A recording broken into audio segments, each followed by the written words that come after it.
dark. You did some time to catch jail for left hand. You didn't like the way your tan was in the morning. Is this thing on? Whoa. Yeah. Excuse me. You're welcome. Guitar up. 1, Turn 2, that guitar 3. up.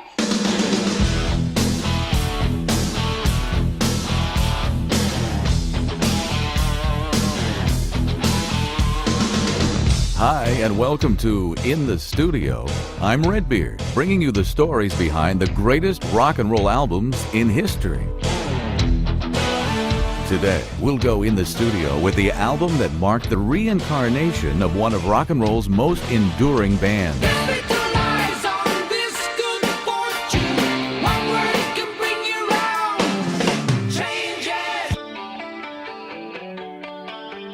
It sounded so much like Yes, you couldn't call it anything else. So you really had to think about reverting back the other way and saying, well, it sounds like a new Yes.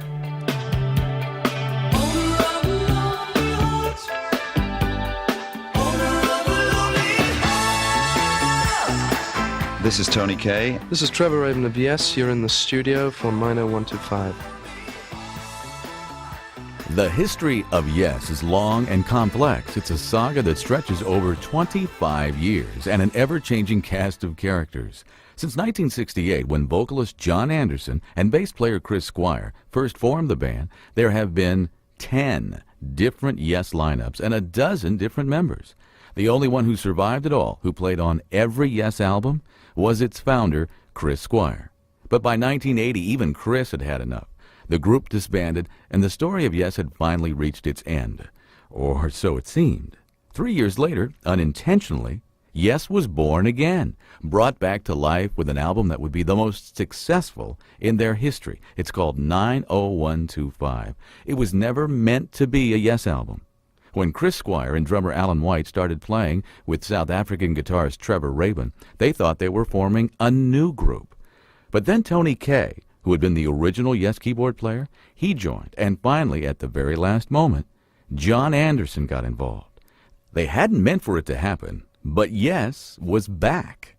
Much was made of the unexpected reunion, but as Tony Kaye recalls, the best parts of making the album 90125 were the early days, before anyone was thinking about the return of Yes. Here's Tony Kaye. In fact, a few weeks ago, Trevor and I were talking about it, how much we enjoyed that period. There were no pressures, no big concerts, no album to record, no going on the road, no pressure.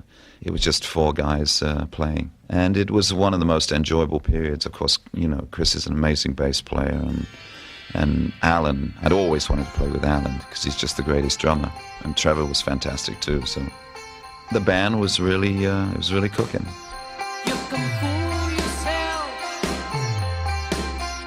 You can cheat until you're blind. You can cut your heart. It can happen. You can mend the wires. You can feed the soul apart. You reach. It can happen to you. It can happen to me. It can happen to everyone eventually.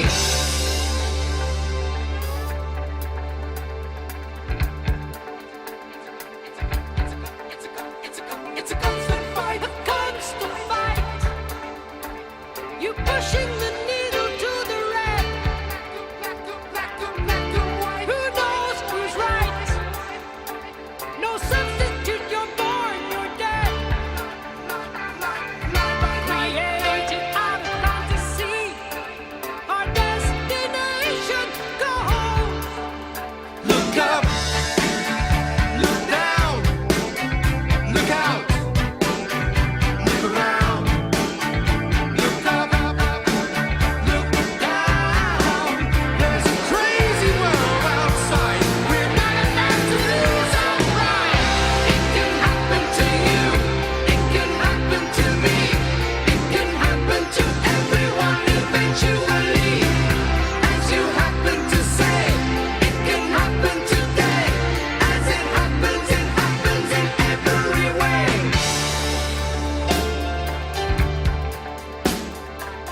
It Can Happen from 90125 by Yes. Alan White had been a member of Yes since 1972 when he replaced Bill Bruford as the band's drummer.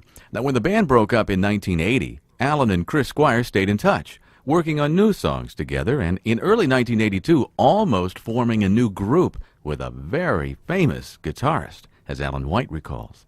We played with Jimmy Page for about 8 weeks, and we wrote about 8 songs, and Jimmy wrote some parts with us, but mostly the writing was being done by Chris and myself. That's pretty scary stuff to think about. That's formidable. Alan White, Chris Squire, and Jimmy Page. That's right. In fact, the music was great. I mean, they were just kind of demo types of things that we were doing.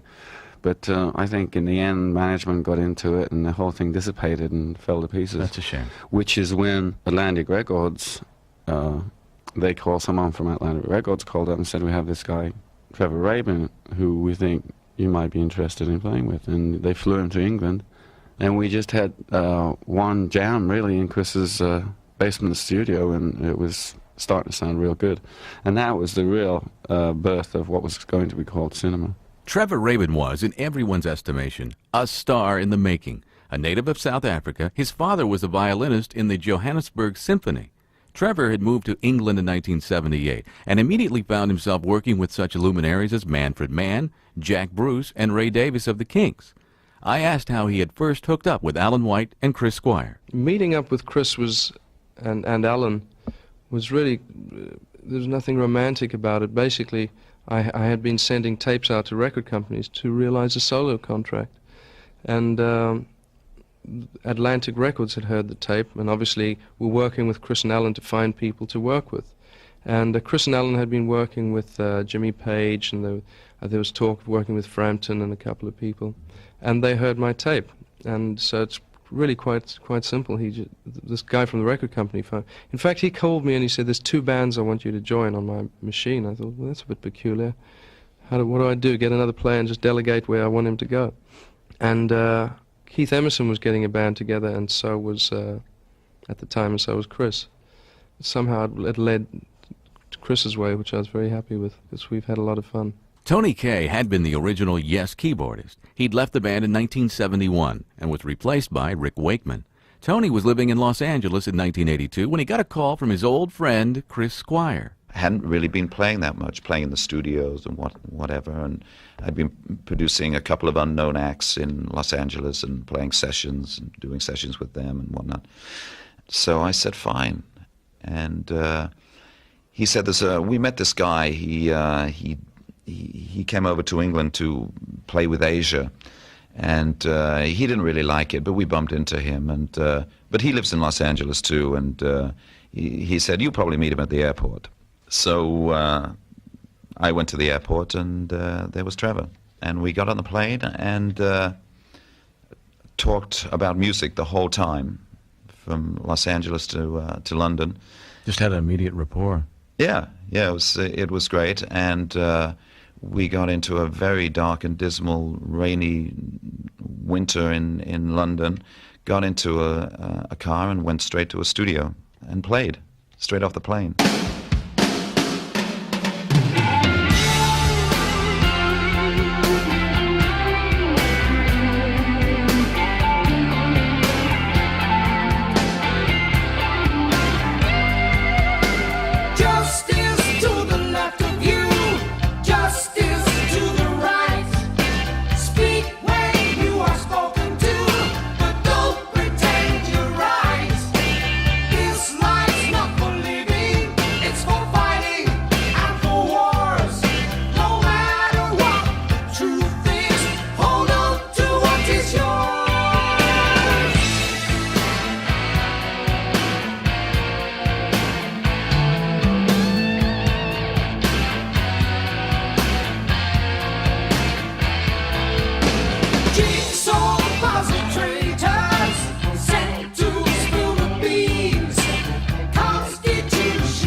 soul when the fear it calls. How we drown in stylistic audacity, charge the common ground.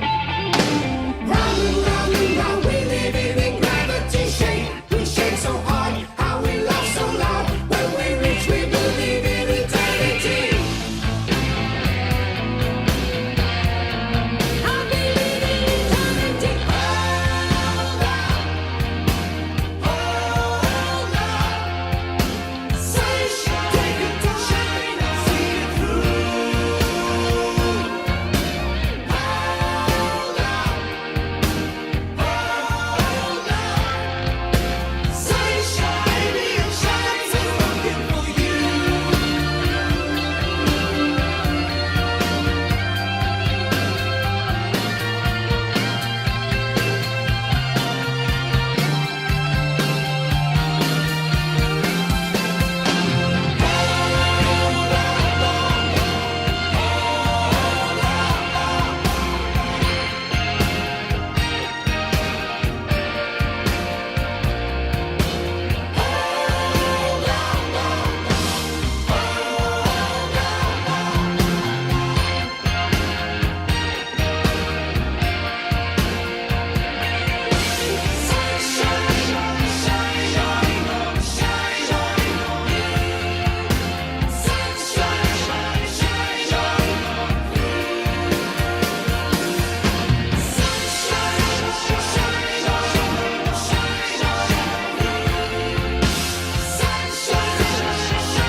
That's Hold On from the Yes album 90125.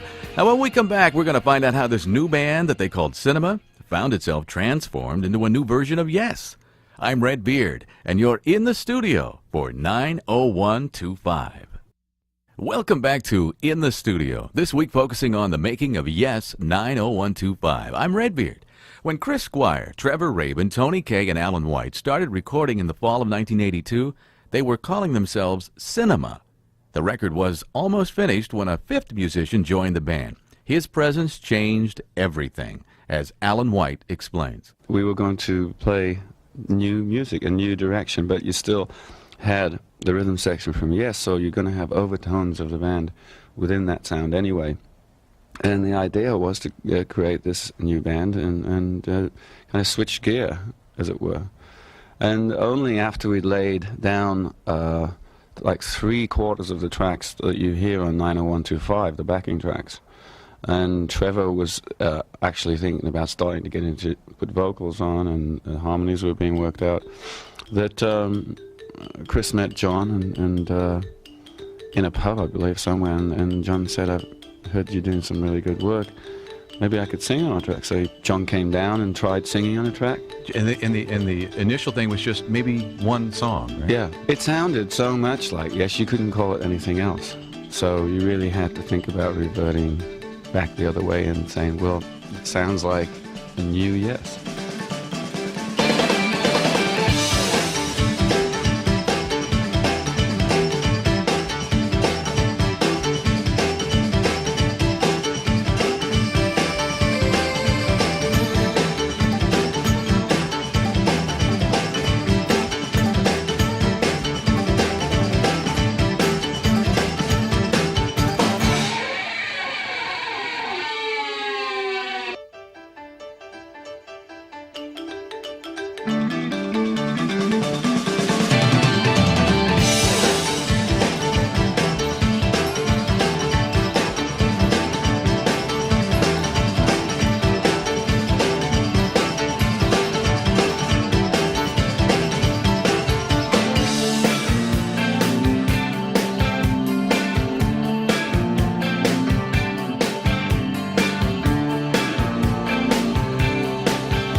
changes, I'll never be the same. Something you did touch me, there's no one else to blame.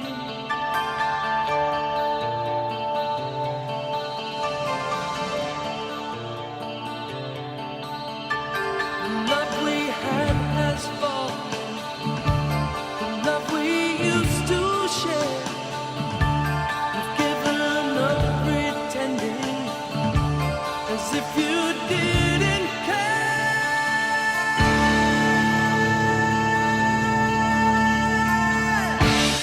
Changing places, put yourself to the ground. Capitalize on this good fortune. One word can bring you round. Changes.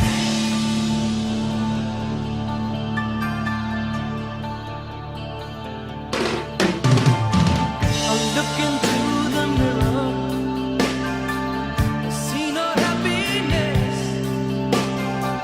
All the warmth I gave you has turned to emptiness. The love we had has fallen, the love we used to share. You've left me here believing in love that wasn't there. Changing places, put yourself to the ground. Word to the wise, well you get what's coming. One word can bring you round. Changes. But when I look into your eyes and try to find out how, there's no way to save it now. And everything I feel changes. Keep looking for changes. Changes.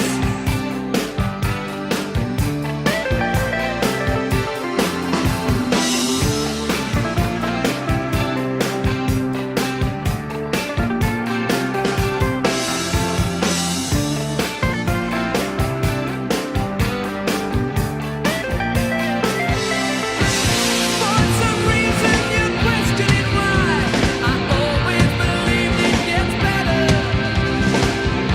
One difference between you and I, your heart is inside your head. One word from you, one word from me, a clear design on your liberty. Who could believe when love is gone, how we move on like everyone?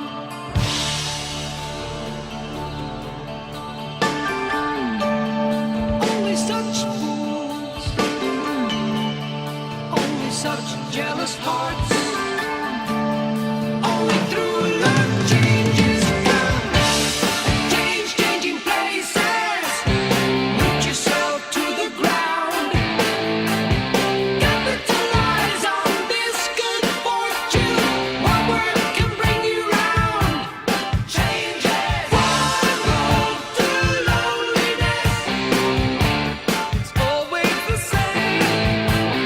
One road to happiness, it's calling your name. Changing places, put yourself to the ground. Capitalize on this good fortune. One word can bring you round. Changes. Changing places, put yourself to the ground. Word to the wise, well you get what's coming. One word can bring you round. Changes.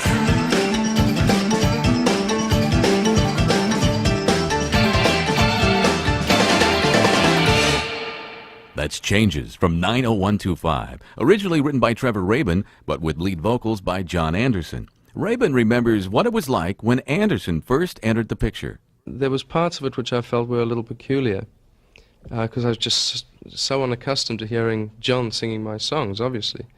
Then he sang Hearts, which is, I think, the last track on the second side. And I really liked it. And we spoke, and he joined the band. And only at that point, which was, out of 9 months, was the last month of the album. And that was at which point we called the band Yes. The recognizability of John Anderson's voice gave this new Yes a bridge to the past, but it was Trevor Rabin's songwriting that provided its link to the future. From the day John Anderson and Chris Squire founded the band, Yes had been a strange brew of different musical influences and personalities that was as true in 1982 as it had been in 1968, as Trevor Rabin explains. It's quite peculiar because everyone gets on very well. Everyone's good friends, and there's never any shouting matches or anything like that. But you take Chris and John, they're so totally different. You would never think they'd be in a band together because they are so totally different. I mean, Chris goes to bed at 7 in the morning, and John gets up at 9. So their clocks are totally different. And John's cosmic, if you like, for want of a better expression. And Chris likes to party. They're just very different people. Both real nice guys, but they're both very different people. Tony's a Capricorn and down to earth and modest and really nice guy.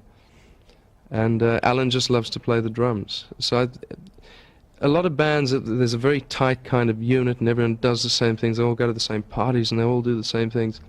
That's really not how this band is. Everyone has a very different lifestyle and enjoys very different things, but are just as close as any band who do have other things in common. Perhaps the most adventuresome musical experiment on 90125 was the song called Leave It. Trevor Rabin explains how Leave It came to be. Leave It was something really that Chris and I, we arrived at a studio in the middle of 90125 to do a drum track on a certain song, and we just couldn't get a decent drum sound. And we had 2 weeks booked, and we thought, well, what are we going to do? We can't cancel. We're going to get cancellation fees. We've got to stay here. So I sat at the piano, and Chris came and sat around with me, and we wrote Leave It. The reason the vocals turned out the way they did is because we did the vocals before anything else. So we spent a lot of time doing an a cappella thing, and there was a lot of thought whether we should just keep it a cappella or bring in the instruments, but we obviously, it turned out we brought them in. But on the B side of the single, it is a cappella. Yeah, and actually I think you did a wise move there. You get the best of both. You really get the sense of the a cappella nature of the song. Right. And it's still, the instrumentation is used just enough. There's a funny story with that. What about it? We'd finished all these vocals. It was just Chris and I that did all the vocals. There was something, I think there was 24 voices, which we'd done. That's how many voices are on that. But from two people? From 2 people. By multi-tracking? Multi-tracking. And the engineer wiped it. What? By mistake. He accidentally wiped. What he did was he wiped the click track. The reference. So the reference metronome, so that we could put any kind of sequencing or machines on it. So we had to lay down a new one, and there wasn't. Today you can deal with that, but then we couldn't deal with it, and we took the vocals, put them in a Fairlight computer, and I just played the vocals off the computer in time with a new click track, which took ages. We then felt that at the end of it, it didn't feel human enough. So we redid all the vocals again on top of those. So what you have on the record is a combination of the machine with our voices on. And what this machine does is it takes the voices and you play them, but it is the voice. It's not a facsimile, it is the actual thing. I can feel no sense of measure, no illusions as we take refuge in young man's pleasure, breaking down the dreams we make real.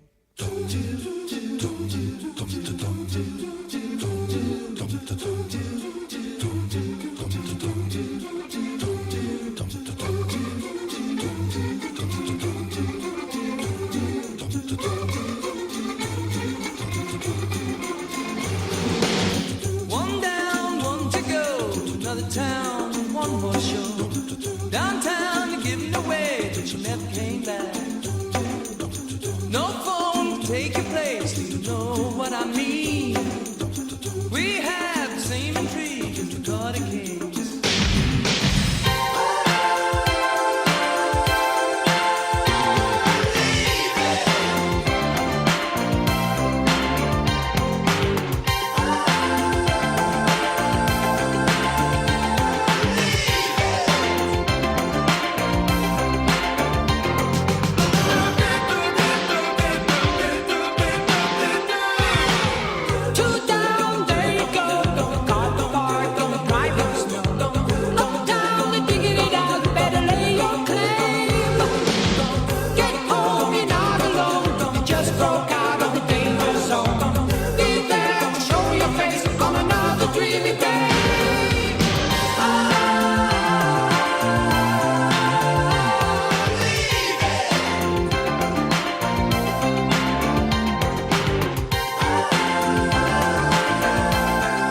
Remarkable. The voices of Chris Squire and Trevor Rabin on Leave It. Next, we'll hear the story behind Yes's biggest hit, Owner of a Lonely Heart. I'm Redbeard, and you're in the studio for 90125. This is Trevor Rabin of Yes. You're in the studio for 90125. And I'm Redbeard. Welcome back. Throughout the 70s, Yes was known for its lengthy, intricate, progressive rock compositions, not the stuff the top 40 hits are made of. But that changed with 90125 and a song that went all the way to #1.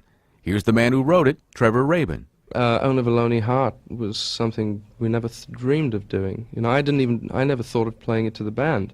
It was a song I felt very strongly about, but I didn't feel it would fit in with, not the Yes thing, but just with who the guys were I was playing with. And I think it was Alan or Tony who heard it when I was rushing through some songs to play them. And they said, "What is that?" And I said, "Oh, it's a song called Owner of a Lonely Heart that I'd written." And they said, "Well, let's try it. Otherwise it wouldn't have been on the album."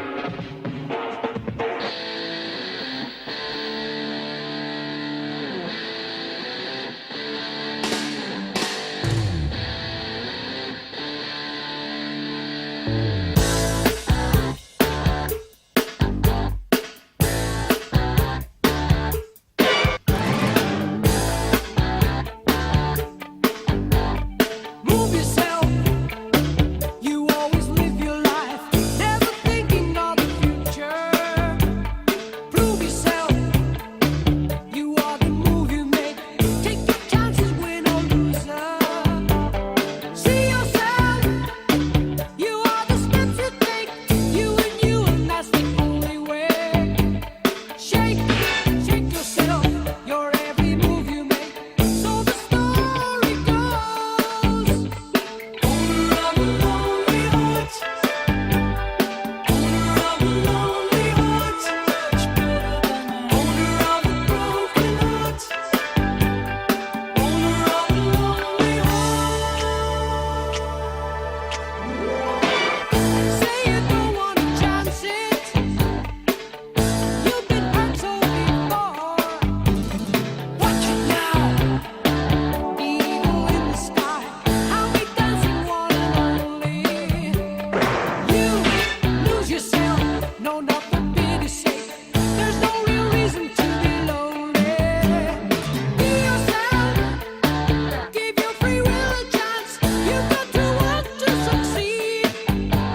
drummer Alan White of Yes. It was the last song we listened to. It was completely the last song we listened to. We were putting all this other music down. I think Trevor was playing his tapes at home, and we were sat around the studio going, well, do we need something that's a little bit more like a single? And Trevor said, well, he said, I've got this song, but I never played it to anybody. I wrote it for somebody else. And Trevor played it, and it was almost instant. We put it down kind of really easily straight away, and then we got into doing all the crazy noises that you hear on it, and the samples, and the James Brown licks, and all that kind of stuff. And it was just great. It was just something that was obvious should be on there, and that proved to be the most successful single I think we've had for a long time. 90125, an album named for its international barcode, gave Yes a wider audience than ever before. One constant with Yes was, and is, the ever-changing lineup. At one point, near the beginning of this decade, Anderson, Bruford, Wakeman, and Howe actually split off into a completely separate group, recorded a fine studio album, and toured, advertised as an evening of Yes music, even as the others carried on as Yes. But not even the most optimistic Yes fan could have realistically foreseen these two strong-willed musical factions merging together into a giant Yes family tree, if you will. But that's exactly what they did to release the 1991 album, Union. And the subsequent Yes tour featured this huge all-star Yes lineup. Trevor Rabin, a major creative focal point as Yes continues, talks about the classic ingredients that forged the Yes sound and paved the way for whatever may lay ahead. Well, it's been a lot of fun, and I certainly don't mean to sound humble, but because you can't really be too humble and get involved in this and sit back and let things happen, or you don't get a word in, But having said that, I would not underestimate the input that the rest of the band makes, and John's voice is a real key issue to what Yes is. And on a production level, whether you like or dislike John's voice, one thing it does is, as far as direction, it allows you to delve into many different areas, sound-wise, arrangement-wise, because there's always that thread. Whereas with, without thinking of any bands in particular, there are bands where the vocalist hasn't got a distinctive sound. And the minute the music goes off into an area which is slightly different to what people are used to, the album will sound disjointed. So that's one of the luxuries of John's voice, is you can really screw around with the rest of it. And his voice, In mixing the album, I tried so many different things on his voice, but you never really notice them that much because the voice is so distinct. And once again, Chris is a very single-minded kind of guy, and he has very good ideas on the bottom end, and he has one thing I don't think people realize is how strong his voice, the influence of his voice, has been right from the start. The sound of Yes's harmonies is not John, it's John and Chris. And the others try, get involved, but really no one else can sing. It's really John and Chris's voice that make the difference.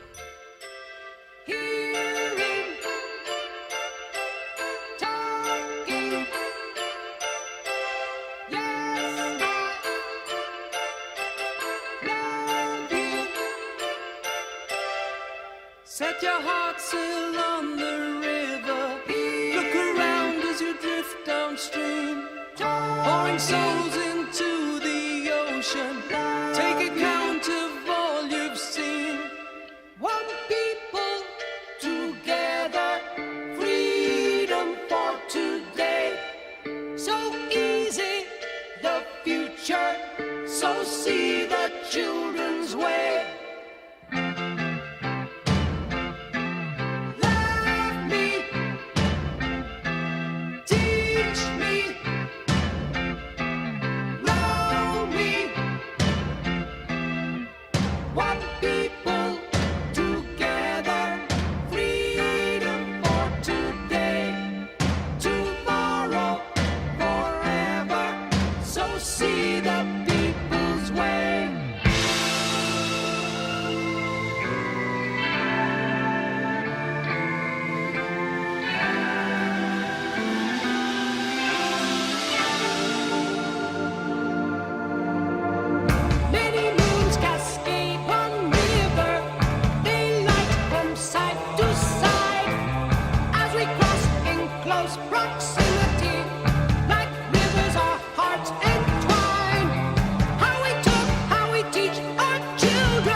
that's called Hearts from 90125.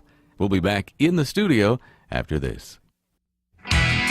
AT&T wants you to choose a legendary rock album that you'd like to have featured on an upcoming edition of In the Studio. Send your choice on a postcard with your name, address, and phone number to In the Studio, P.O. Box 10655, Burbank, California, 91510. Winners chosen in a random drawing will receive a 10 compact disc collection. The Legends of Rock, courtesy of AT&T. We help put your world within reach.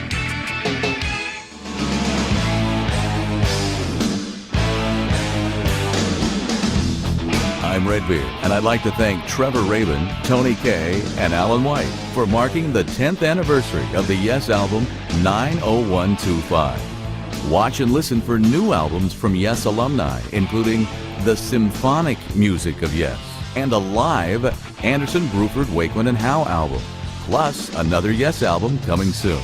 Special thanks to our good friend Tony Dimitriades and Alex Scott at East End Management. In the Studio is a Bullet production produced by yours truly, Redbeard, written by Joe Rhodes, production assistance by Rick R.J. Lane. The executive producer of In the Studio is Stephen R. Smith.